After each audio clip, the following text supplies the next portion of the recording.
Magtatatlong taong gulang pa lang si Bubbles nang may mapansin ng kanyang magulang na kakaiba sa kanyang mata. Hindi raw nila agad ito pinansin hanggang sa unti-unti na itong lumuwa. Ay ngayon po, nagkaroon po ng parang jolly yung mata niya. Nung magkaroon po ng parang jolly yung mata niya, ay bigla na lang po siya bang lumaki. E di ngayon po, pina-check up namin sa doktor.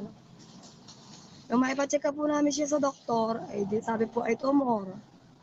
Ang tita Mariel ni Bubbles hindi na raw matiis na makitang nahihirapan ng pamangkin, kaya naisip niyang i-post ito sa social media.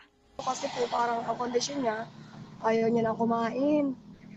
Ay ako naman po ay naawa na. Nakakirot daw po yung mata niya, tapos ay naiyak po. Masakit daw po, ayaw na nga po kumain. Ang sabi sa kanila ng doktor ay kinakailangan na raw tanggalin ang mata ni Bubbles.